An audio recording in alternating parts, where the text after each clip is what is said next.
Amy Allen is the best new songwriter I've ever seen. I'm the first person to say I do not have natural talent in this. When you got the first hit, was there a lot of pressure to get another one? Short answer, yes. I probably had written thousands of songs before that song came out. That's crazy. Sabrina feels like a sibling, like Tate feels like, there's so many artists I work with. Olivia, I would choose to hang out with those people on my free time anyway. Then I got to write a little bit with Harry Styles. We did a song called Adore You. Incredible. Did you have any fear in the studio at all when you were first starting? I was really scared being from a very small town in Maine, moving out to LA to this like big, bad, scary music industry. You went from nursing school to then having like the #1 song in the world. Oh, it's terrifying. Halsey's Without Me. That changed everything for me. You were nominated for the second time for a Grammy Songwriter of the Year. For every one door that opens, at least in my experience, I've had like 900 doors close. I've been told so many times in my career to stop. Like, you're not, Really? You don't got it. So many times. Call me the queen of silver linings. So excited today. Welcome back to Behind the Wall. Today, we have someone that has truly made a name for themselves as an artist, a songwriter, 2-time Grammy-nominated songwriter, future Grammy-winning songwriter, and future Grammy-winning artist. So excited. I've been wanting to chat with you for a long time now, Amy. Back in 2022, I got to talk to Ryan Tedder, and he told me, He's like, brother. Truly my big brother. Love him a lot. Love that. He told me, he's like, I just wrote this song with Amy Allen and Scott Harris. It's going to be coming out soon.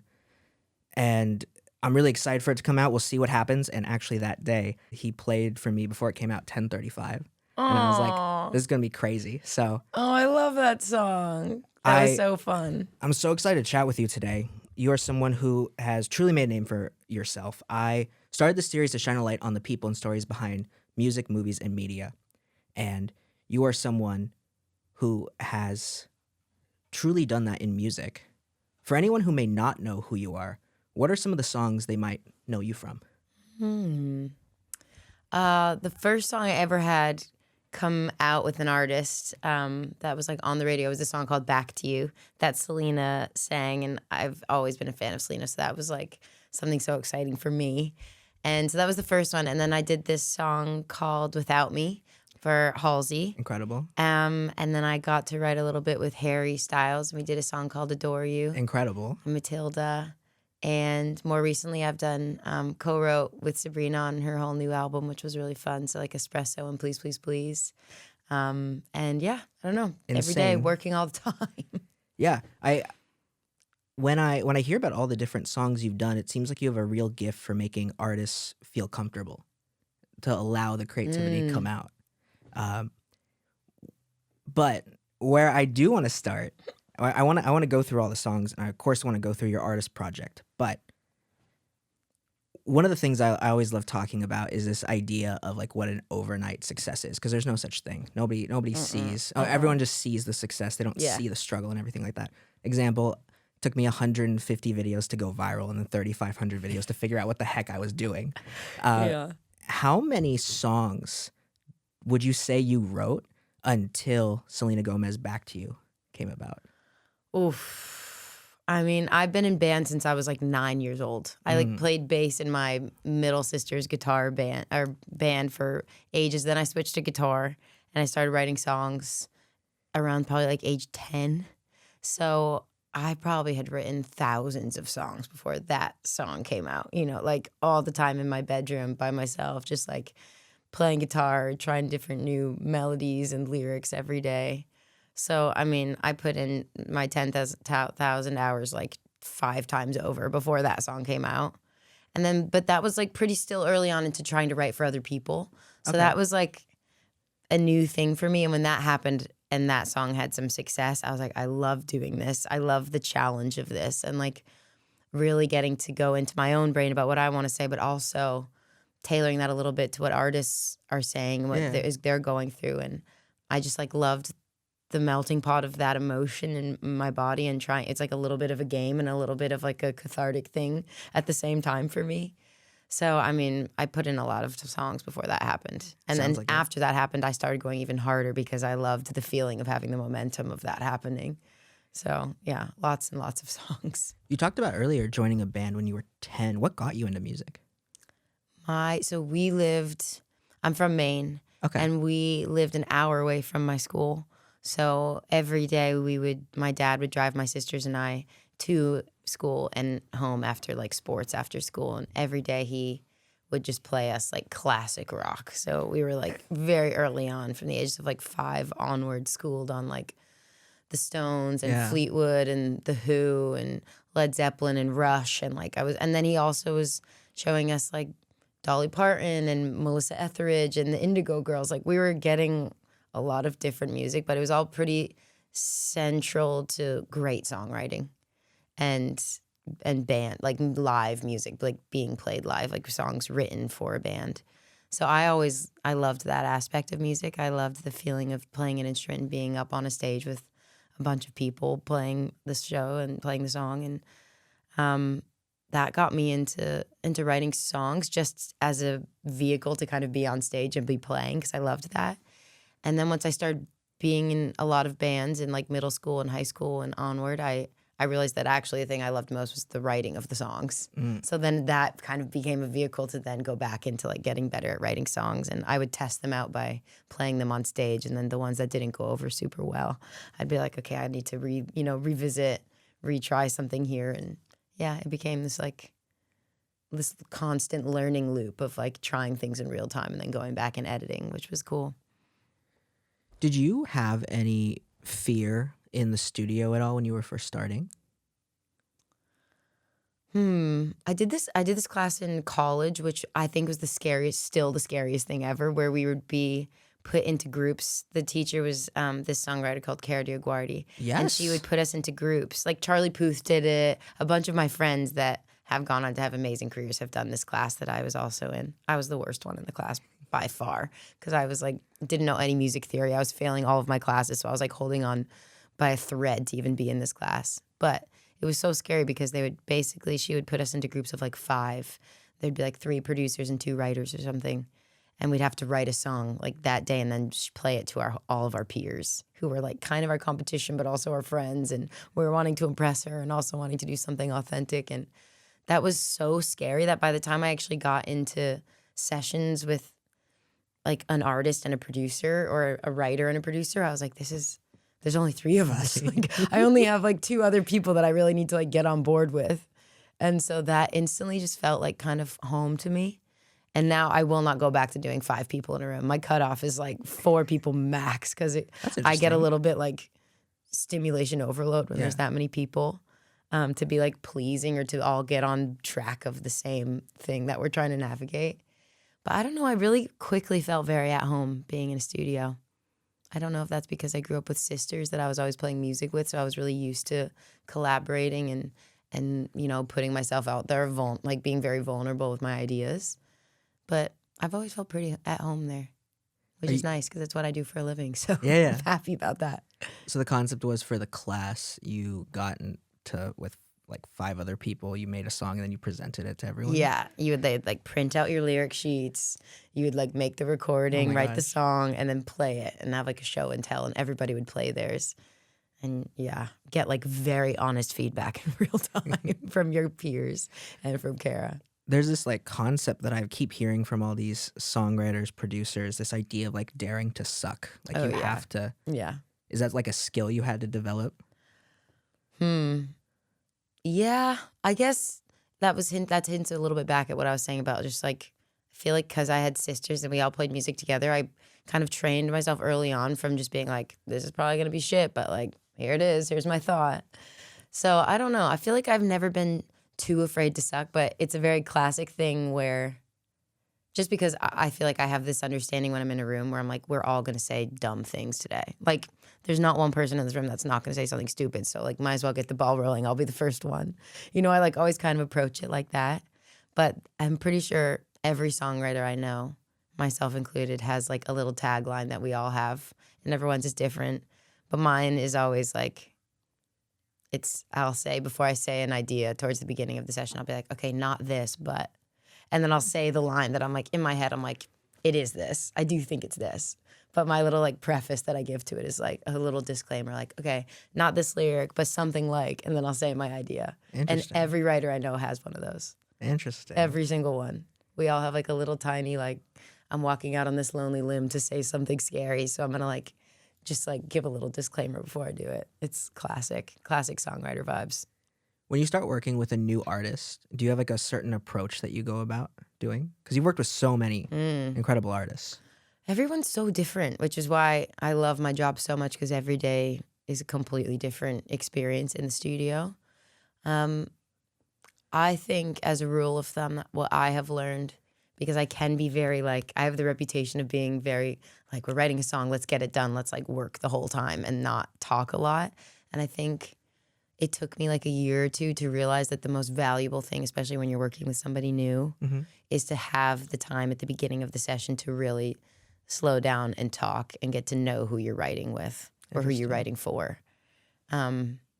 Because it took me a while to connect these dots as well, which seems very intuitive, but like whatever the artist seems like they could vent about for an hour or 2 hours on the phone with their best friend is like probably what you should be writing about that day.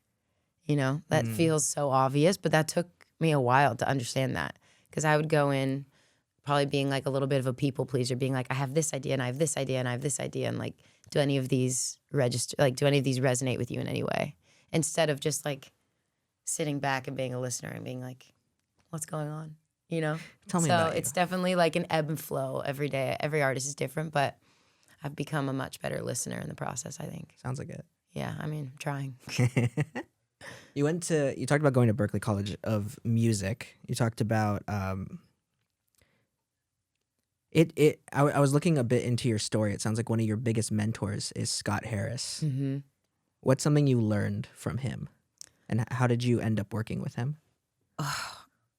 Honestly, one of the best things that I could have possibly learned from anybody that early on in my songwriting career was, because I was really scared being from a very small town in Maine, moving out to LA to this like big, bad, scary music industry. My biggest fear was like getting lost in the sauce a little bit and being like, what if I turn into like a weird person that's surrounded by people that are like so music and industry first that they're like not kind, or they're not, you know, like I lose the sense of who I am a little bit.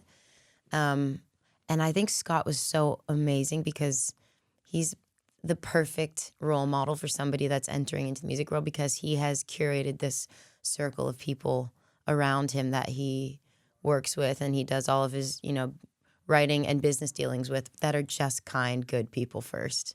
And they're phenomenally talented and good at what they do second, but they're just people that he would want to hang out with. And I think that was really important for me to have that role model so early off of the jump, because it allowed me to keep like a piece of myself intact, where maybe if I didn't have somebody like Scott in my life that early on, I would have, you know, been like all over the place. And I don't know, you know, you can get lost in industries like entertainment industries. Like, Definitely. it can be a crazy place. So I think beyond his skill as a songwriter, which he is so phenomenal, just being like a kind, good person and choosing the people he surrounds himself with very carefully that are kind and good people, like that was a really big pivotal career moment for me.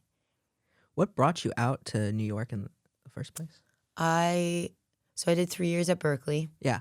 I was in nursing school before that, studying biochemistry, which was a big, big mistake. But after Berklee, I was in this band that I was the songwriter for and the lead singer and guitar player of, and we moved to New York. Amy and the Engine. Amy and the Engine. Yeah, shout out.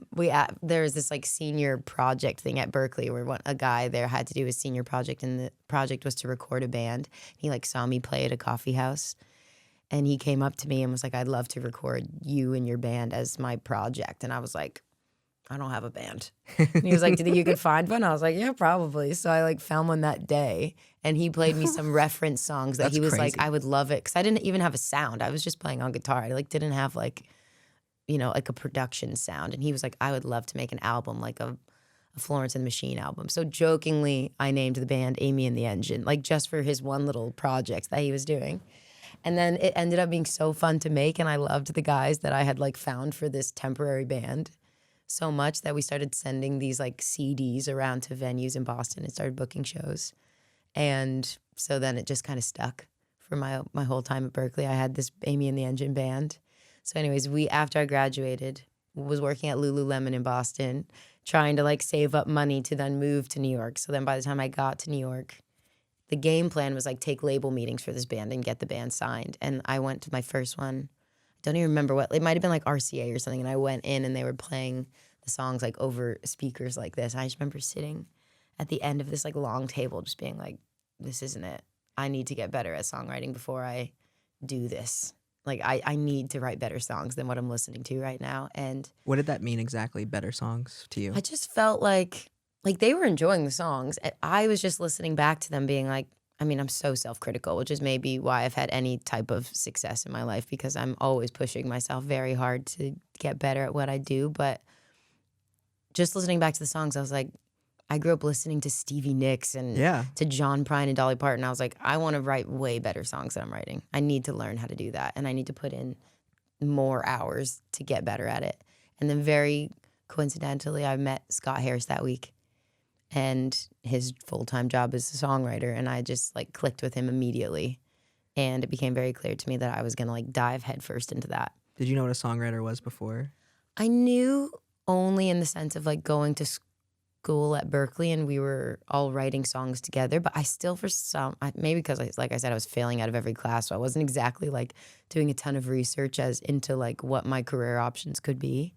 But I hadn't really connected the dots that being a songwriter for other people like could be my full-time profession. I wasn't thinking out of the box enough, I think. I was just like, I love writing songs. To write songs, I need to play the songs. I guess that's what I'm doing. And I always loved being on stage, but I never had really connected the dots that I could dive headfirst into a career of writing for other people. So, and with artists. So yeah, Scott like really guided me down that path, which I feel very grateful for. Amazing. Yeah. It sounds like a lot of the most talented and successful like songwriters, producers, people in the industry have some type of mentor that they learn from. What's your suggestion to people out there to find a mentor? And then how did you find Scott? Oof, yeah. I think mentors are massive in this industry because it's so quick. The cadence is so quick, and there's so many people that maybe don't have your best interest at heart, like in any entertainment industry, so in any industry in the world. So finding like your crew, I think, is so massive. I met Scott through, I think this guy that was working at Cobalt at the time came through to Berkeley. And this woman who has been one of my biggest mentors my whole music career, her name is Bonnie Hayes. She was the head of the songwriting department at Berkeley when I was there. She wrote some of like Bonnie Raitt's biggest hits, and she was like my second mom. I loved her. She sent some of my songs to this guy that was a publishing guy from Cobalt who was there, and then he introduced me over email to an attorney. I don't even know why, but like some music attorney in New York. And so I went and met with this music attorney. That music attorney played me Scott Harris's artist project from like 10 years before, because he used to represent Scott when Scott was a singer-songwriter. Oh, wow. Which most people don't even know that he ever even did that, but this guy managed him back in the day. So that's why I got set up with Scott. And then the way that I met my manager, Gabs, who has been like my guiding light through my entire career, what is even weirder. My cousin in Maine was posting my Amy and the Engine songs and everything on her Facebook as being like, my little cousin is like killing it out there, which I was not. And this guy wrote me a message on Facebook, and like 2 years went by and I never saw it because it went to like that weird thing where if you don't follow that person or something. Plus, I didn't really use Facebook. Anyways, saw it like 2 years after he sent it, and it was him being like, hey, I work for this company called APG as like a freelance A&R. I saw this video of you from your cousin. Would you ever like want to fly out to LA and meet with somebody on my team, like for publishing as a songwriter?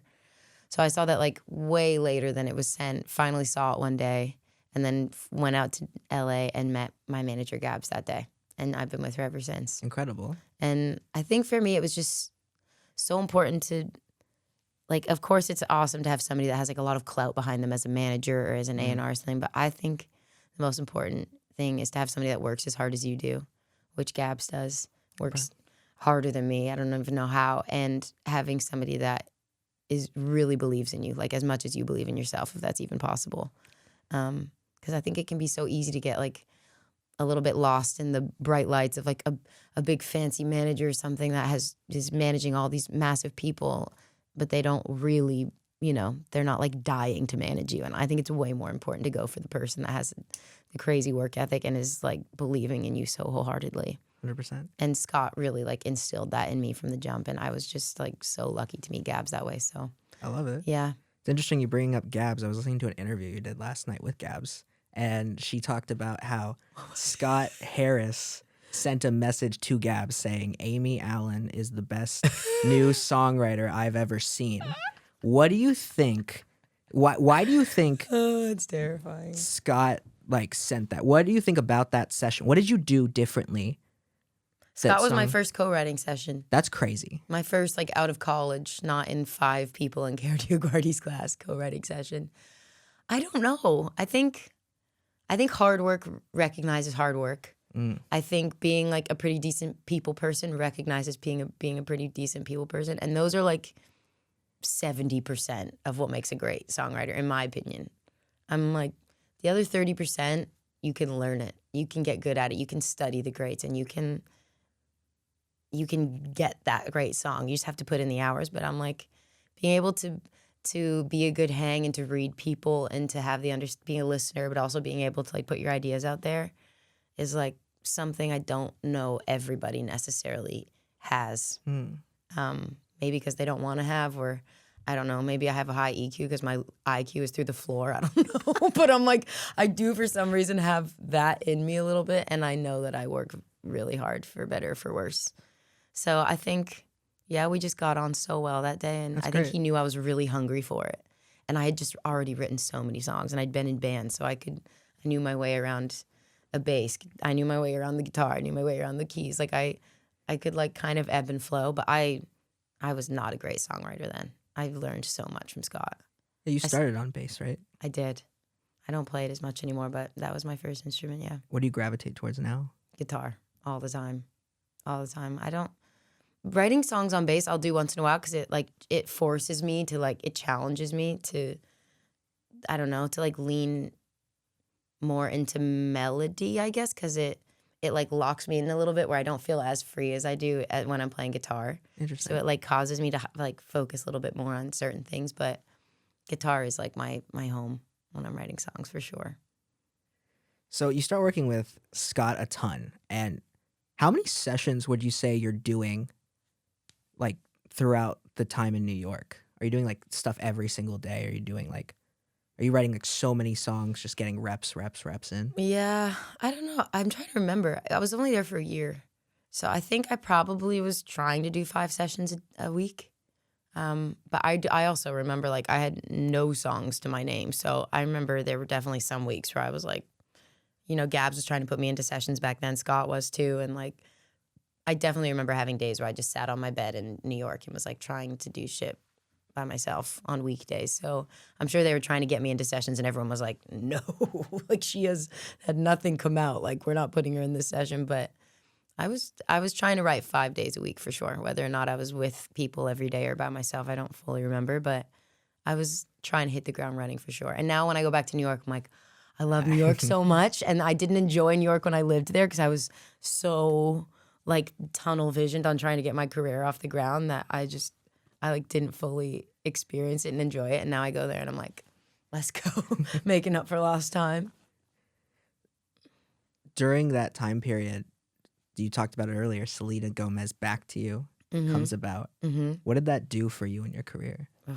That changed everything for me. I think I was really hesitant to move to LA before I had my first song, like kind of have any momentum. And I just got so lucky with that because it was the last session I ever had in New York was the day I co-wrote that song. Wow. And I'd had this like tumultuous thing been going on since I was younger with this guy from Maine who I always had a big crush on. And like the night before I came in with that idea and that melody and that a lot of that chorus, I had seen him and it was just like this culmination of like all these years of like kind of like emotional turmoil like releasing. And I remember coming in with that chorus the next day being like, this is probably shit, but like I have this melody and like kind of a rough idea. And then I wrote it with my friend Micah and this production duo called Trackside. And I remember sent it to Gabs. Gabs then sent it to another artist who did a full version. And then it also it got to Selena, and I had been such a fan of Selena, and I was like praying that it was going to happen because that was my last session in New York, and I was like full blown moving to LA, but I didn't expect anything. I was just like, please, if anything, that would be amazing. And then it happened, and it gave me so much momentum upon arriving in LA, which is like more than I could have ever asked for. Amazing. Yeah, it changed, massively changed the trajectory for me, at least like getting started in LA, having some like fire beneath me of like, I have a song on the radio right now that's doing well. Yeah, that's it crazy. made me feel like much more confident and believe in myself more, I think. When you had that first, because like, was that the first song that you ever got cut to? Gabs knows how horrific I am with timeline stuff like this. I also was working. It was one of the first. I think the only other thing maybe that might have come out at the same time around then was I was working with this artist called Fletcher. Yeah. And we did this song called Undrunk. Yeah. And it's like I still love that song so much, and I love Fletch. But that was the only other artist really that I was like really writing with at that time. And so it was really nice. That song came out and had like a life to it as well, which felt really good. But I think that was the first one. It was either the first or the second one. When you got the first hit, which is sick, was there a lot of pressure to get another one? Yes. I think yes. Short answer, yes. I struggle from this phenomenon. I don't know if you ever have experienced this, but you know when you're in like middle school and you're like, I'm in 5th grade, I just got to get to 6th grade now. Or like I'm in 6th grade, I'm just trying to get to like high school. And then you're in high school and you're like, just got to get to college. I am like that really, really bad. So if I have a song come out and it does really well, I have a really hard time experiencing the win in real time of that song doing well because I'm just focused on like, all right, I'm just got to like get back in the studio. Not even like write another hit, just being like, got to get back on the horse and like just keep plowing through. And it's very rare that I'll like come up for air and enjoy and like experience, but I have been getting better at it. Like this year and last year, I've been like forcing myself to go on vacation more and like fully disconnect, which is good. But I don't necessarily remember the pressure. I just remember being like, I want to work, like put me in doubles every day. Like I was doing doubles. I think when I first moved to LA, I was in doubles like 4 or 5 days a week at least. And like, I think I did that for like probably 6 or 7 months. I was just like, put me in everything. I don't care. Like, I just want to go. You're probably writing every single day pretty much. I mean, writing any original idea that I might ever have in my body was written during that time period. Yeah, it was nuts. But also, there's so many amazing people in LA that I think, even though maybe it wasn't the best idea for me to do that many sessions, like boom, boom, boom, boom, boom, I also got a really quick lay of the land of like who I love for collaborators. Which I think can take people a really long time because there's just so many of us here, like so many writers and artists and producers. So I'm grateful for going that hard, but it was probably in retrospect like a lot for the old mind and body. I believe it. Your second song that like gets cut and really connects is, you talked about it earlier, it was Halsey's Without Me. Mm-hmm. That was the first one to like go #1 for you. Yeah. Kind of broke records and did all this stuff. What did that mean for you? Oh, that was the first one that I remember. Like, I remember having friends and cousins and my siblings just being like, I'm getting sick of this song now. Like, it's everywhere. It is everywhere. So that, I just remember being like, that registered in my body as like the first real, like, okay, I'm like doing this now. Like 1, you can kind of write it off and be like, got really lucky. 2, I was like, okay, now I feel like I'm beginning to establish myself as a writer. Not even to other people, but just like to myself. I think I had this like complex about being in nursing school and quitting and feeling like if I'm going to do this other thing, I like better really make it worth it to like prove to myself and to my family, I guess, that I like had made this crazy leap of faith and make it worth it and justify it. And so when that happened, I was like, okay, I feel like I've made the right move doing what I'm doing. And now I just need to like keep going. But that one felt awesome. I wrote that with Lou Bell, who's one of my favorite collaborators, and my really good friend DeLacy, who's one of my favorite songwriters. and it's really fun to win with your friends. That is like everything possible about songwriting gets 10 times better when you do it with the people that you respect and like creating with. So that one was a blast. And yeah, I think that just made me feel like, okay, I'm here. I've like arrived at this thing where now I'm gonna like, I've got to keep going. But yeah, you went from nursing school to then having like years later having the #1 song in the world. yeah, I mean, I would have been the worst nurse ever. So I'm saving lives by not being in that career. What convinced you to no longer go to nursing school and to This and is pursue such- music? This is such an embarrassing story. I think I really wanted to do something that felt like very selfless and like giving back to people in some way. And my grandmother was a nurse and my mom was a teacher, and I was like, I can't be a teacher. I'm not that good with people. I'm like, okay, but I can't be a teacher. So I thought like nursing school, okay, I'm like decent at science. Maybe I'll give that a go. And then this is really embarrassing. I went to the movie theaters with my boyfriend at the time, and we went to go see the movie Twilight. Yeah. I'm gonna date myself hard here, but it was the Twilight where Kristen Stewart gives birth to this like demon child. Okay. And as she's like giving birth, like she's having this like crazy, like her bones are like breaking and shit because it's like a vampire child inside of her. Wow. And I remember it was the first time I ever blacked out in my life, like passed out. I just remember like my whole trying to watch this like kind of graphic, but it was Twilight, so it wasn't that graphic. But I was like, I'd fully passed out in the chair. And I like came to on the sidewalk. My boyfriend had like carried me out of the theater. Oh my gosh. Put me on the sidewalk. And I just looked at him and I was like, I shouldn't be a nurse. I couldn't even watch Kristen Stewart give birth to a fake vampire baby. Like, what am I doing? And so then it became very real to me. Like, oh, I'm gonna really, I can't look at blood. And then I started, like, everything started clicking. I was like, oh, I've actually always felt very lightheaded around blood and like all these things. And we started having to give each other like shots in our clinical at school at BC where I was, and I couldn't do it. Like all these things, I was like, how did I ever convince myself I could do this?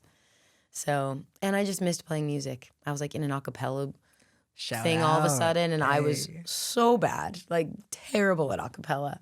Were you in an a cappella group? Yes, I was. I could tell by the shout out. Hey. Well, I was really bad. I went from like loving writing my own songs to being like boop bop boop boop beep bop boop boop, and I was like, what am I doing? What am I doing? You're like trying to arrange. I'm not and made stuff. for this. Yeah, I'm not made for this. So, yeah, I just missed music, and I realized I couldn't look at even a fake child being born. So I made the left switch, hard yeah. pivot. You said earlier that you're not very good with people. I mean, like, but I'm good like in a room. okay, got it. It's being a teacher of things, I'm like, I struggle. Got it. I couldn't be a teacher, I don't think. It's more of my patience. I think patience I struggle with. But if we're like writing a song, I'm pretty good at being like understanding how you work and how to work with and amongst whoever I'm working with, and like knowing when to like keep asking and knowing when to like bring my own thing to the table. Like that is kind of an art form that I feel like pretty confident in, but patience, if I'm like trying to teach you how to like do your cursive A, I'm like, I can't. Got it. Yeah. You one of the reasons I asked that is like you work with so many incredible artists as a songwriter. Sabrina, Tate, Rose, Harry, so many more, Halsey. What is like your process of working with different artists?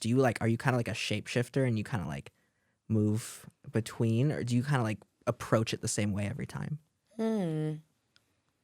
It's probably a bit of shape-shifting, I would say. I think because I grew up listening, I mean, I talked a lot about classic rock, but I listen to so many different types of music, and I have like a deep love of country, and also I'm like a child of the early 2000s, so like I was like raised on like real like Max Martin, like Britney Spears, like Backstreet Boys. Like I love like super pop. I love like very folky like songwriting. I love country. I love R&B. Like I think my like being in bands and going to school for music has allowed me to like be able to like shapeshift a little bit in the genre. And then I think in terms of just like being able to be with different artists that are, like have different things to say and work different ways.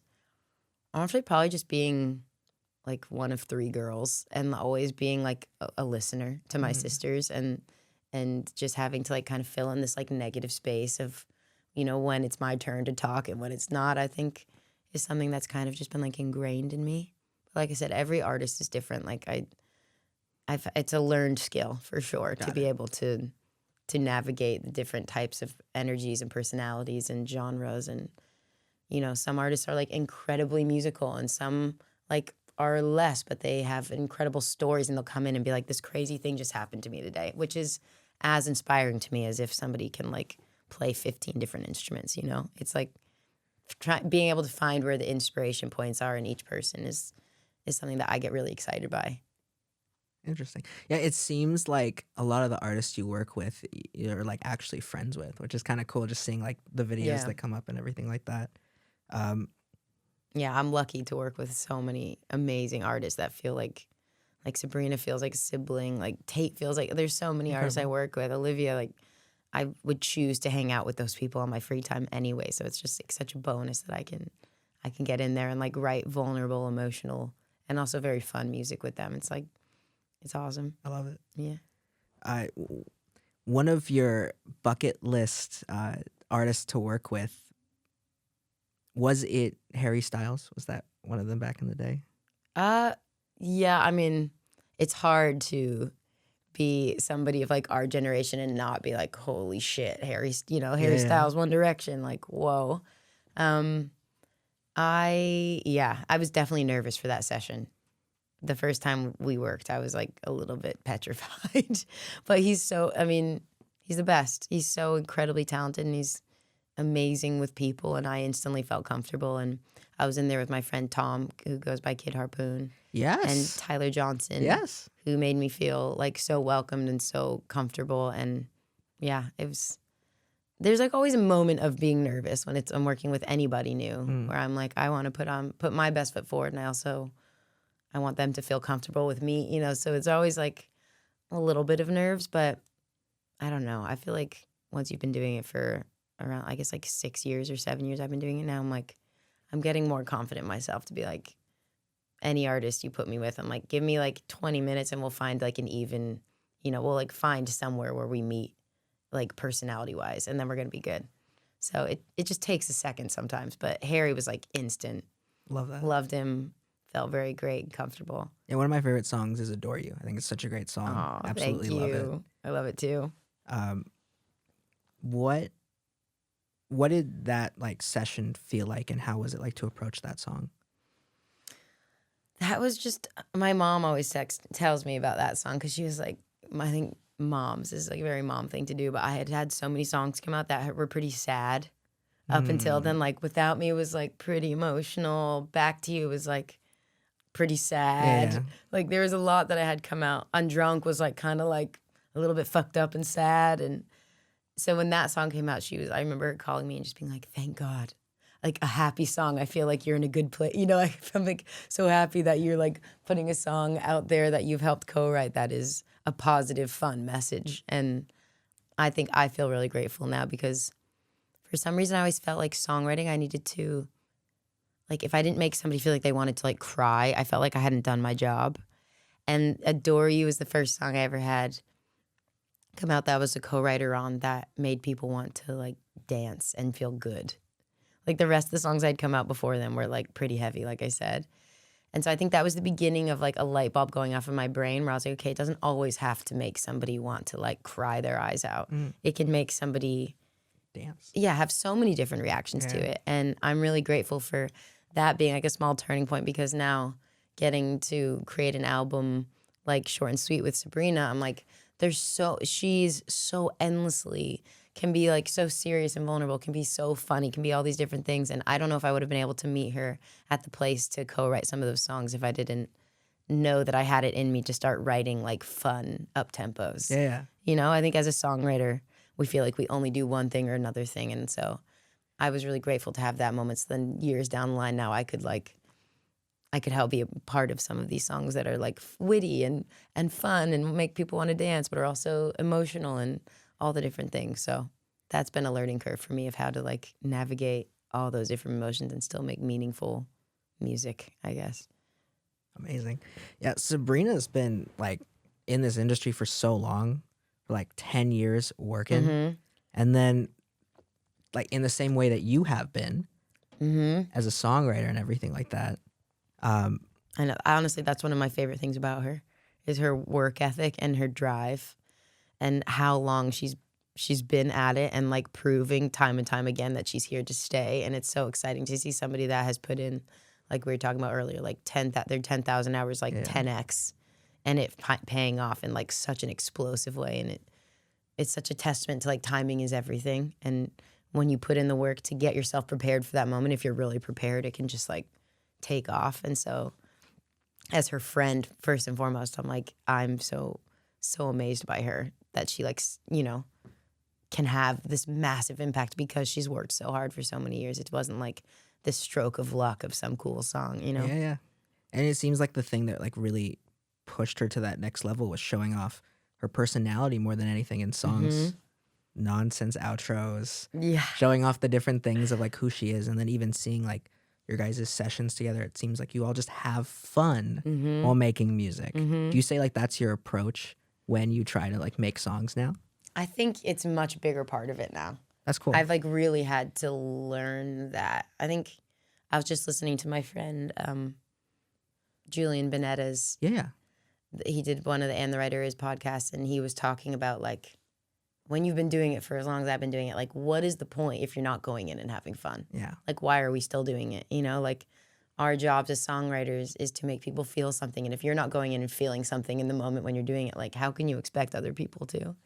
And I think that's like such an important skill that took me a while to get to. I just took songwriting very seriously for the first like 4 years of my life doing it. And now I'm at this place where I'm just like, I actually write better music when I let go a little bit, and I can allow myself to have fun in the studio. Like it comes across in the music that's being made in a big way. I don't have to be like in the corner being like, what word rhymes with like Kool-Aid? I'm like, there's you can like let go and have fun and just like ride the wave a little bit and not be this like neurotic person in the corner like trying to make everything perfect. So yeah, it's a learning curve for sure, but I'm grateful for people like Julian that like set that example. Right when you walk in the studio, you're like, okay, we're having a good time today. Amazing. So it's nice. Yeah. You also worked with we talked about him earlier, Ryan Tedder. And I asked him if he had any questions for you. Oh God. And he had 3. One of them isn't a question. One of them is more a statement. Perfect. First Thanks, one, first one is, if you could move the music industry to any city in the world and have it based out there instead of LA, where would it be and why? Oh, probably South Portland, Maine, where I'm from, because I love it so very much, and it's such a beautiful place. We talk about this all the time, him and I, because I feel like right now, especially, so many people from different music cities are moving to LA. And I feel sad by this because I'm like, if you look at any other decade, really, like even like half of a century, I'm like, music was coming from all these different cities, all like, even just if we're just talking about in the United States, like New York, Chicago, like so many different cities, like Memphis, all over, everywhere, LA, but also like so many different cities. And I think that came across in the music that was being created. And now everybody's moving to LA. Yeah. Because the industry right now is here. Yeah. But I'm like, I just think music will be way better off once that disperses again and we're getting, like a big cultural movement in different cities from all over. And that obviously includes the world too. I'm just talking about the US, but yeah, I guess long story short, I would love to move it anywhere in Maine really, but if I had to pick, South Portland where I'm from. And yeah, I hope to see like big music booming cities pick up again all across the state so that we can turn on the radio and hear influences from everywhere and not just LA all the time, Definitely. His second one was, compare getting hits/cuts in 2024 with the process of getting hits back when you started. I mean, he's seen a much bigger change in that because he's been doing it For like years. 4 times longer than I have, but it has changed a lot. Like when I first started, and I don't know if this was because not as many doors were open to me when I first started, but I was rarely in a session with an artist when I first started. I feel like the pitch game, as we call it, was way stronger then. Like, it was as worthy of my time to be writing, like having a pitch day, aka not having an artist in the room and just being with like another writer and a producer and writing a song. If our manager A&R was like, these people are looking, do you want to like try to write a song for any of these people? Like, that was a huge part of my calendar, was just like days with producers and writers just writing songs for pitch. And now I think post-pandemic it's changed a lot. I don't know if that's because people couldn't go on tour, so a lot of artists that were less in the writing rooms then were kind of forced to go into the writing rooms over the pandemic and figured out how much they loved being a part of their own music, and their own music actually is 10 times better with them being as integrated into it as possible. So I don't know if that's like a carried onward thing, but definitely I've noticed since the pandemic, it's like, it's very rare I'm not in a session now where the artist isn't in the room. I'm pretty much always with artists. Do you like that more? I do. I used to not, because I felt like I had like less kind of like restraints. If I was writing a pitch day, I could just like say it how I felt like I wanted to say it. And now, I guess because I've been doing it longer, I'm like, oh no, it's actually way more of a positive challenge when the artist is in the room, because it's hearing their story and then finding where I connect with it. Because I'm never going to tell my own story when I'm in the art room with an artist. My job is to help them tell their story. So it's like, if you're talking to me about some crazy thing that happened to you with your partner last weekend, my job then is to be like hearing that and figuring out a touch point in my life where I've had a similar thing happen. And then so we can be writing the song like in a parallel line. Interesting. Not being like, okay, let me try to like pretend like I know what you're going through, So it's like, it's much more of a intellectual game, I guess, at the beginning, to be like, okay, how do I connect to it? How do I make this feel authentic to me? And then how do we tell the story together, like side by side, and keep your personality in it and keep what I do, intact, so that I can help you write, a song that we both feel really proud of. So now I much prefer that, because it feels more fulfilling, I guess, at the end of the day. But I do think it's important to do days where I'm just writing by myself at home on a guitar, or just a day when I'm with like a producer and I just like kind of flush out ideas. I think I need to like have the ebb and flow of that a little bit. Definitely. You and Ryan go on to write 1035 with Scott Harris, and then start working with Tate on so many different songs. How was it like to work with her? Oh, she's the best. She's the absolute best. I love Tate. Making Greedy was so cool for me, and every song we've done since then, because like I said, Adore You was the first song that felt like kind of like joyous and not like a really dramatic, heartbreaking song. Tate was in that way also like a new frontier for me, because I'd never written a song with an artist where dance was a component of the song. Like trying to write a song that movement was a very intentional part of what we were creating. I am not a dancer. Used to be a little bit of it back in the day, but like Tate is like out of this world. Definitely. Vocalist, songwriter, everything, but like dancer as well. And I had just never, that was like kind of like almost another co-writer entering the room, knowing that this song had to be like movable too, And a lot of that comes down to production, but a lot of it comes down to melody as well. Like trying to come up with things that felt really dynamic and got small and then got big. And I had never, that was like a very new, fun, exciting challenge for me to try to like wrap my head around what that meant as the song, one of the songwriters of the song. So that was really fun. And like every song I've done with Tate since then and around then has been really exciting, because I'm like learning from her how to incorporate this other, piece in the room now, which is movement. So very fun. Always inspired by her. Is there like a different approach when it comes to writing a song that incorporates dance? I think just like allowing the song to be as dynamic as it like feels like it should be, and like also taking a lot of references from songs that I maybe like had a blind spot to, like Tedder has a much better understanding of some of the songs that we were getting inspired by, and like the era of which, like kind of like early 2000s pop, but a very specific like part of early 2000s pop. That Yeah. like, you know, and so it's fun like to do that because then I kind of have to go back and educate myself on maybe this like part of music that I had not dove into so deeply before, and understand why. Like, okay, maybe this song I'm listening to has like a very linear chorus melody, but the song like is popping off. Like, what around that is happening to allow that song to do that, be this huge dance record, but like the chorus is very linear, or vice versa. Like, how is this such a danceable thing when it's like a huge soaring melody? Like, trying to figure out what made these songs of that, you know, of a certain era that were like big dance songs, like go off like that, was a really fun like exercise to me to learn how to try to like write in that space. So it was fun. And then also like say real honest things while you're doing that, which is also hard, and make it feel like authentic and real. So yeah, I've been learning a lot with that project. I love Tate so much. Sounds like it. One of my favorite artists is Rosé.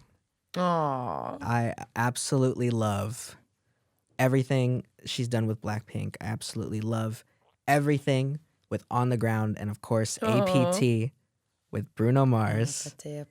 That is one of my favorite songs. I love that song. I show it to everyone. That. Really? Yeah. Oh, thank you. Tell me about that song. I just did this Grammy panel the other day, and that song came up because one of my co-writers on that song, his name is Tehran, and phenomenal songwriter. And Rosie that day was teaching me that drinking game, that Korean drinking game that literally goes and you're like going up the apartment floors. That's what the drinking game is, and then you stop when you get to like a certain part, whatever. And Tehran walked in and saw us doing it, me learning it, and he was like, "What is that?" And Rosie was like, "Oh, is this like Korean drinking game? Like we play, it's funny, whatever." And we were just kind of laughing, like didn't think anything of it. And this was like a really great learning moment for me as a songwriter because Tehran was like, No. Like, that's a song. You guys, we need to make that the song today. And I would have never, because like I said, I've like always ingrained in my brain, songwriting is very serious. Like I need to write something that is gonna like be like, let it be. You know, like that's my dream, to write something that like is so profound and makes people, and to have somebody with as much experience as Tehran be like, no, that is like a hooky, like real thing that is like a cultural thing that people would grab onto. Like that's important. And so for me to understand how to put emphasis on things that are important, it's not just like heartbreak and deep emotion. It can be this like cultural fun drinking game that, you know, can be made into a pop song. Like that is genius that he was able to have that like light bulb moment to be like, we should do that today. So that's how that happened. We started writing that, and then we did kind of like a big pre-chorus like melody, so it felt like a song, like very singy. And then when it gets into that, it kind of like drops into the more fun like linear part. So, I mean, yeah, that song was wild, very funny, amazing. Yeah. Also, like Bruno Mars getting on there, super sick. But I got a huge fan of his story too, starting out as a songwriter, and becoming an artist. Super cool, phenomenal.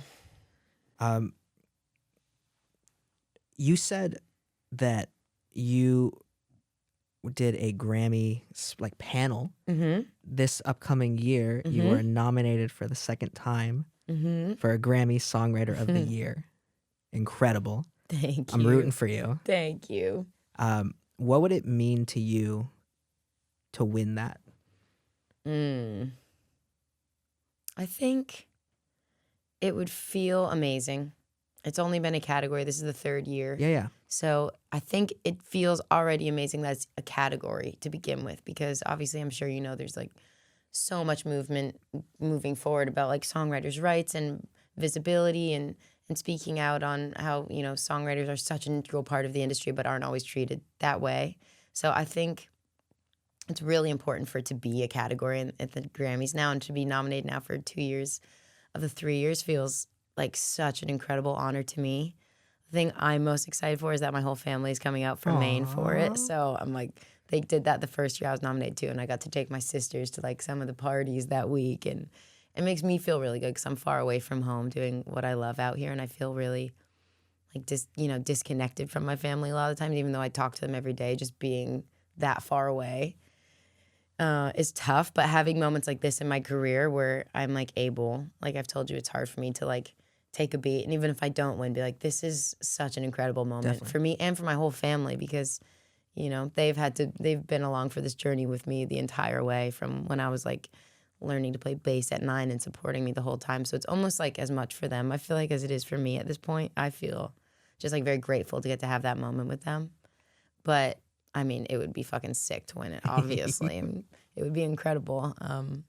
But yeah, I'm looking forward to that week, honestly. I'll probably be a nervous wreck leading up to it just because, you know, it's the Grammys, but feeling very grateful for all the artists that I get to work with that have allowed me to, you know, be a part of these songs that have led to this nomination is very, very awesome.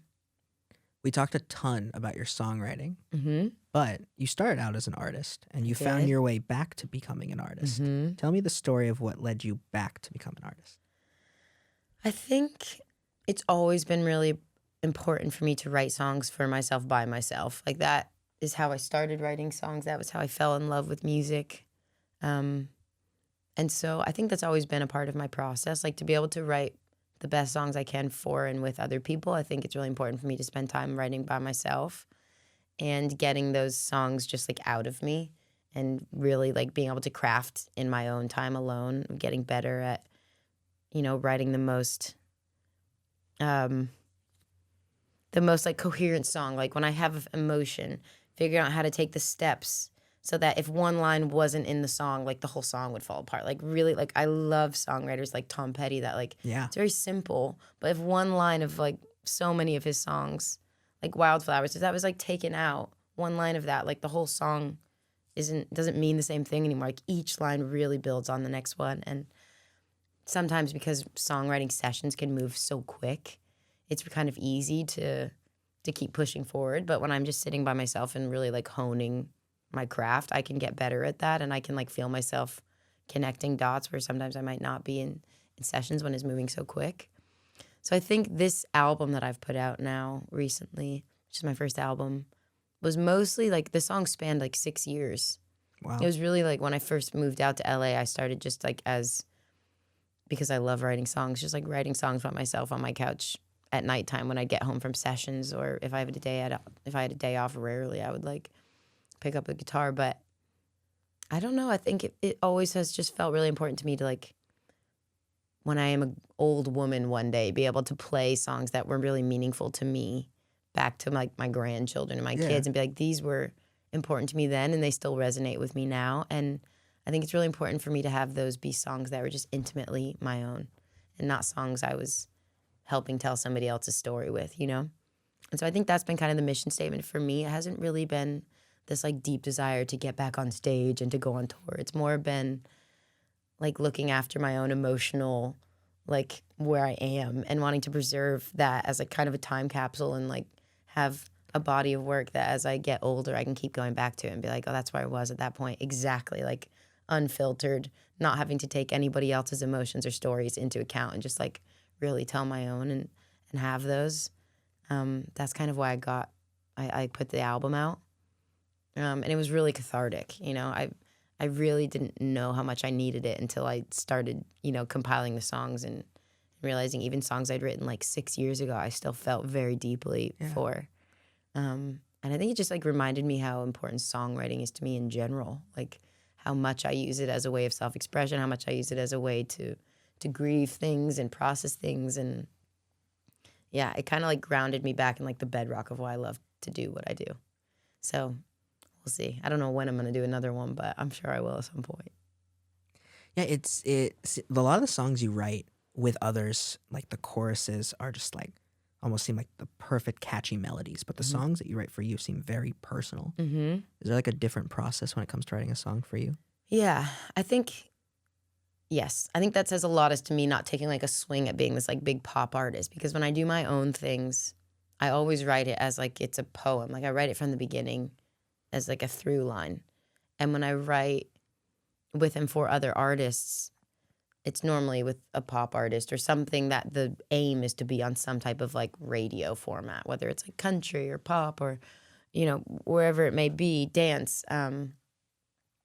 It's like it's supposed to be consumed by the masses. And So the chorus is really, in my opinion, always the most important thing. You know, like if you don't have a good chorus in a pop song, like you're not standing on a ton of ground there.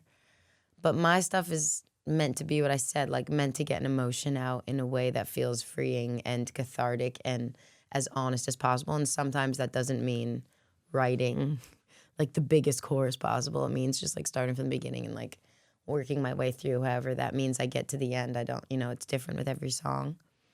But it definitely makes it come across as like less of a pop project and more as just like a singer-songwriter project. And I don't know. It's cathartic for me to write that way. It makes me break the mold of putting so much emphasis on a chorus being hooky or like pop in some way, Definitely more personal. Yeah, it makes me just kind of like let go of the reins a little bit, which I have to actively work on doing all the time in every aspect of my life. What stood out a ton is you decided to become an artist after you wrote like one of the biggest songs in the world. You were like, I'm going to focus on doing this project for me. Mm-hmm. Why? What like led you to that, and how did you decide to do that? Just I think feeling like I had been like eyes on the prize for like the past 6 years, like really just wanting to be like get my songwriting career off the ground, get it off the ground, stabilize it, make myself feel that I am like here as a presence and I deserve to be here as a songwriter. I was just like I said, like this mentality of like on to the next all the time, that I think kind of post-pandemic is the first time I kind of came up from air, and I was like, how do I feel about my songwriting? Like, where do I feel like I am at in terms of like getting better and writing like my most truthful and honest and vulnerable pieces of work? Like, where am I? And I think that's when I started to be like, I think it's important for myself to dive back into writing alone for a little bit. And then when I started doing that, the floodgates kind of opened of how much I love doing that and how important that is, not only to my songwriting, but to like my well-being as a person. So that's kind of like what made me want to dive back into it. And also just like working with people that I love, the collaborators that I've gotten to meet along the way through working with other artists, and finally having people that I really connect with on a production side. Even your first song, like that was released on Spotify, Queen of Silver Linings, with Dan Wilson. With Dan Wilson, that's crazy. Oh, he's like my songwriting dad. I've been a fan of his since the first time I heard Semisonic, like Closing Time, and Secret Smile. And iconic. And then watching him go on to write the biggest hits of all time with Adele, and then also still be doing Semisonic shows all the time. And he brought me out at the Greek to sing a song that I wrote with him that's now a Semisonic song. And like, he's such a role model to me, because not only, like I said with Scott, but like is one of the best, kindest people I know in the music industry, surrounds himself with the kindest people I know in the music industry, is a writer, and is also still like such an authentic, true to himself artist, which is so many hats to be wearing in a crazy industry that moves so fast with so many people that are always wanting something from you in some capacity. And to have him like keep so many things so pure in his life is like so amazing to me that he can do that. And same with Jack Antonoff, like doing the artist thing, keeping his real, like honest, this is who I am as an artist intact, while also helping create some of the biggest, albums and the songs we know in the world today. It's like, those are two really hard things to maintain and to keep, one in one hand and one in both, and then being able to bring them together and be like the culmination of both. And I think it took meeting people like Dan and like Jack to be like, okay, I can like get back on this horse and do both things. And they're not going to take away from each other. They'll like add value to each other. And yeah, I think it's like, it was a culmination of so many things happening that made me want to do it again. Love it. I asked, it's funny you bring up Jack. I asked Blake what his favorite song of the year was. Did he say please, please, please? He said please, please, please. And he tells me this all the time. I love that. Makes me so happy. We were just in the panel I was talking about. It came up where how we each felt. Like me, Tehran, Dan Nigro was also on it. Oh, and wow. Blake. And that's a crazy panel. Yeah, it was a crazy panel. And the thing that we all agreed on was like, I don't listen to pop radio very much. It's this thing that I try not to do because I don't like being informed by what's happening right now. I like being informed by like songs that I grew up listening to and things that make me like I don't know. I get a little bit lost in the sauce, and it feels like a trap when I listen to pop radio too much. So I get like intimidated, or I feel like, I don't know, I feel like I need to like do what's happening right now, which is not ever what you should do as a songwriter. But the question was, how do you feel when you hear a song like Mood, like Blake worked on, or like Good Luck Babe, which Dan worked on? Like, how do you feel when you hear a song that is that good? And all of us kind of like simultaneously were like, it makes us feel like, fuck those people that made that song. I wish I had made that song. And he said that about Please Please. The day Please Please Please came out, he texted me that. He was like, fuck you. Like, you and Sabrina and Jack made something that will be forever one of my faves. And yeah, I mean, I felt like that so many times about songs he's been a part of. And I think it's a healthy thing. It's like you have competition. You're in the music industry. Like, we're all like, you know, learning from each other and allowing each other to get better, because when any one person puts out something great, it propels the rest of us to be like, all right, back on the horse. Now I'm going to write something great too. So it's fun competition. But yeah, Blake has told me that before. One of my favorite songs by you is one of yours, Unafraid. Oh, Tell me about that. I love that you love Unafraid. That was like maybe the, if not the, so that song and one other song I wrote right after it, like right before the album came out. Those like snuck on right at the end, because I told you the album was like spans over like 6 years. So like really like the first song I wrote was probably like almost now 7 years ago. That's crazy. And then Unafraid and this other song on the album called Kind Sadness were written like a few months ago, like really right before the album came out. And I don't know, that one was just, I really love collaborating with this producer called Jake Weinberg, who's absolutely phenomenal. And the first song we did together was also on my album called Girl with a Problem. And so I think we were like finishing some shit that day. And then he played these chords for Unafraid, and I just like instantly, very rarely does it happen where I like instantly hear what I want to do. And I think I had written a bit of like a little poem that was like hinting at the concept of Unafraid, because of this new relationship I was in at the time. I am still in, but it was very new at the time, about like one person being so unafraid to like dive wholeheartedly headfirst into something, and me always being like, keep like my walls up a little bit and like not ever wanting to get hurt and not ever wanting to be like vulnerable enough that I'm like all into anything. So I wrote that song like, I don't know, it was probably like 40 minutes top to bottom, that one. That's crazy. I know. It's rare that happens, but I'm grateful when that happens. I was watching that Tom Petty documentary that came out like last year or something, 2 years ago. And he was talking about how Wildflowers, I know I've already talked about that song, but it was like wrote it in like one swift like swoop, like didn't stop, like stream of consciousness, that one song. And like how crazy that is as a songwriter. Some of your best songs can just be the shortest things that have ever happened to you. Were there any other songs where it felt like that? Yes. There's another song that was short, even shorter than that, which is one of my favorite songs on the album, because it's the voice memo recording of me in real time singing it as I'm writing it. And I mean, I will never be the songwriter that Tom Petty is, but in the way he had that moment with that song, I had just gone through a breakup and I was just voice memo recording me playing these chords. And then I just like started singing a few lines that felt good, and then just kind of like freestyled the last like 2/3 of the song lyrically and melodically. And that recording is the recording on the album.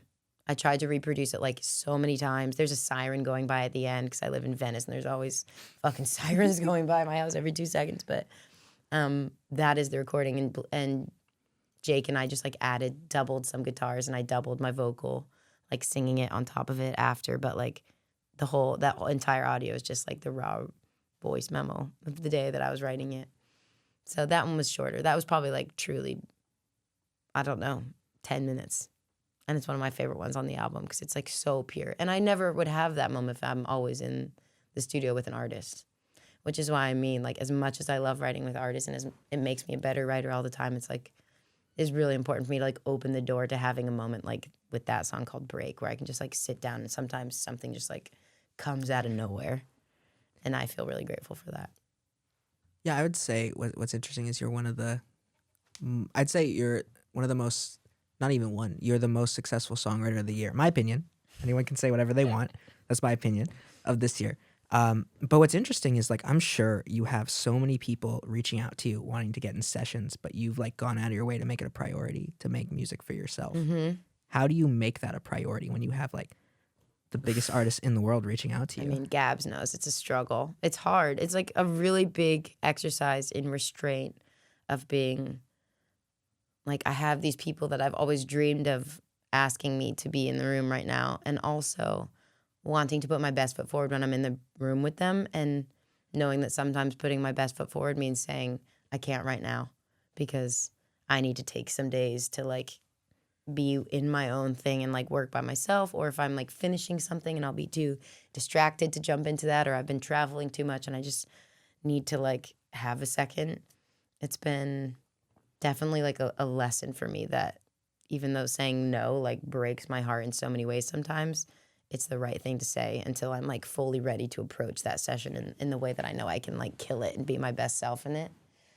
But it's definitely hard. I mean, just trying to balance out days when I write for myself versus when I write for other people. Like I probably, for every like 30 songs I write for other people, I probably write one for myself. If that even. Honestly, maybe 60 to 1, I would say.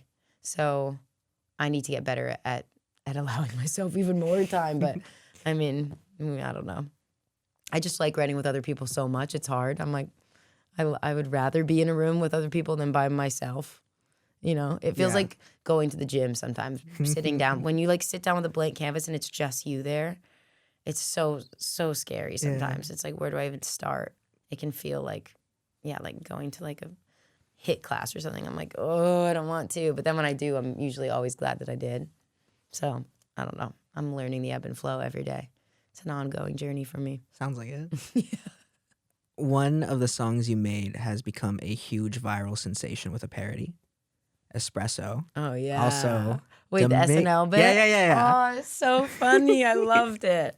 I loved it so much. How does it feel to have one of the songs you made become such become even bigger than the song itself? Like that's crazy. I just saw he was at one of the shows and he got to do the thing. That was crazy. It's so funny. That song is so interesting to me because everybody is like captivated by the melody and what's happening, but also captivated by how confident and jokingly self-aware she could be at the same time. Like it feels like so many dichotomies happening.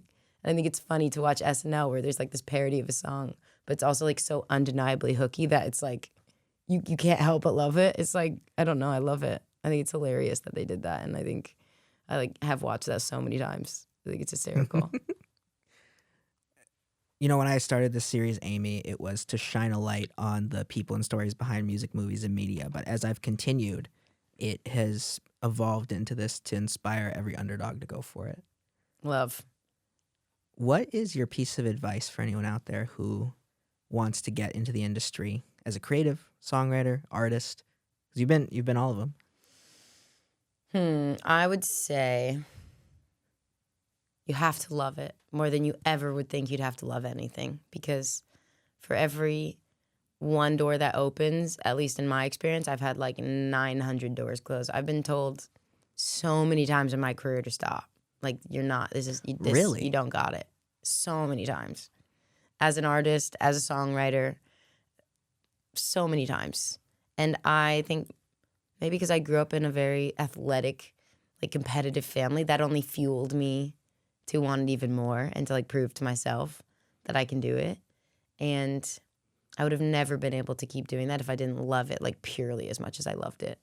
So I think my bit of advice, even though I don't ever feel like I'm in a position to give anybody advice on anything, is that if you love it more than you could ever imagine loving anything else, and you would 9 times out of 10 get back on, you gotta always get back on the horse 10 times out of 10. No matter what somebody tells you to do, if you have that in you, like that drive, you're gonna do it. You'll figure it out. Like, you'll connect the dots. But you really, in my opinion, you have to have both. You have to have the personality type that is like, I can be told, you're not good at this. Stop.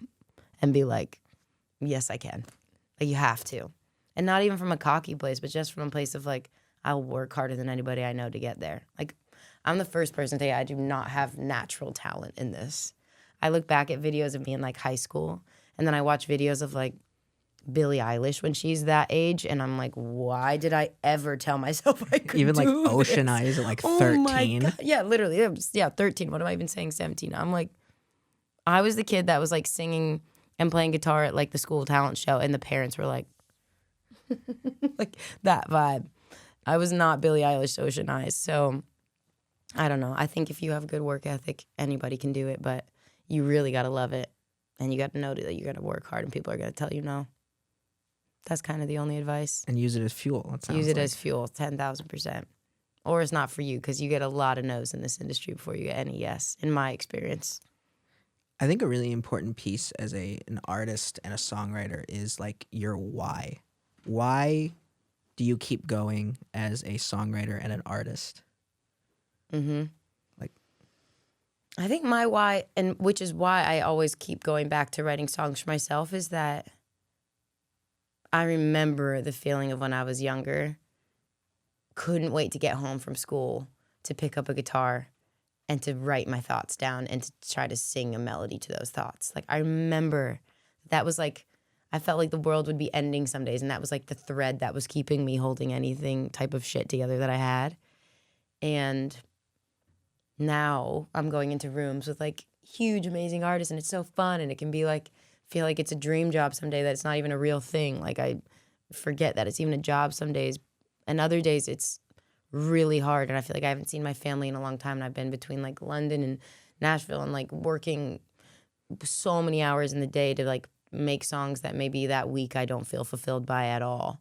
And then I just have to keep remembering, like, the thing that I've always loved, my why, is that something about writing songs makes me feel my most self I've ever felt ever in my life. Like, That's makes awesome. me feel like I understand myself better than I've ever understood anything.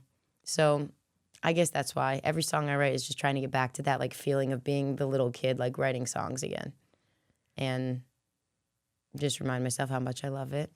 And even the bigger why from that maybe is that having a moment like with Matilda specifically, this song that I did with Harry, like yeah. having a song that reaches people and resonates with them in some way that is meaningful, whether it's something like very vulnerable and intimate like Matilda, or like Espresso, which is very fun, like watching in real time people resonate with something that has felt important to me. And it could be like healing, or it could be cathartic, or like freeing, or whatever to somebody else. Like, being able to have that moment, watching that happen in real time, is huge to me. And knowing that something about what I'm doing is, you know, making somebody's day better, or make them feel like seen in any way, is very important. So those two things, I guess, are kind of my why. Amazing. Easy to lose sight of that sometimes, but when I like really sit down and think about it, that's it. I think it's very doable to just continue writing and being a songwriter. What's your next goal as an artist? I think my next goal is just to make something I'm proud of again. That's it. I don't know if that'll be like 1 year from now or 10 years from now, but something that I'm like, I have to put this out because this is something that I'm really proud of, and I will be proud of this for a really long time. That sentiment to me is kind of the only reason why I do it. I don't need to do it, you know? Like, I don't need to travel the world. I'm like getting so lucky that I get to go different places for the artists that I work with. Like, I don't need to have other songs come out because I'm really grateful to have songs be coming out with other artists that I work with. It's really just only now like the cherry on top of this is really important to me, and it's doing something for me internally, and maybe that could, like, even if it resonates with my mom and her friends, I'm like, that's good enough for me. You know, I'm like, my mom's probably my only streamers at this point. I'm like, I don't even care. It's like, it really feels good for me to do that, to like say something honest, that's true, that's unfiltered, that nobody else had to say, and it's just me. And I'm like, I need that. Incredible. So that's it, I guess. You know, it's really incredible to have watched your journey. I think it's very rare to see a songwriter who works so well with artists, is on every single, pretty much every single song on albums. It's incredible to see that, but also to see your journey as an artist. I wanted to say I heard about your story back in 2022. So it's been such an Oh my honor to chat with gosh. you today. Thank you. This is a thank you card for being a part of Behind the Wall. I feel like now I want to interview you because we just talked about me the whole time. I want to know your life story now. Should I open this later? Yeah. Don't worry about reading that now. I have bad You don't want me handwriting. to do a spoken word to it? I have very bad Should I handwriting. put a melody to it? Oh my God, it's long. Yeah, it's long. I'm a long writer. Cute. Well, thank you so much for being a part of this. Is there anything that you wanted to shout out, promote, anything that you want to tell the audience? Aw. No, very much thank you to my artist. My manager, Gabs, he's been sitting here the whole time. I love you. She is really my artist. I think she's more of an artist than I am. She gives me all the personality that I need. And just the artists that I work with and all of my collaborators all the time. Like, would not be able to do anything I'm doing without them. So very grateful and grateful for you for having me today. Incredible. Thank you. We're going to do this again and I'm going to be the interviewer. That's what you want to do, Amy. That's I'm what I down. want to do. Yes. Well, thank you so much for watching Behind the Wall. Everyone go listen to Amy's album. It'll be in the description. Her music will be in the description that she's written with others. And hopefully many more conversations in the future. Aw, thank you.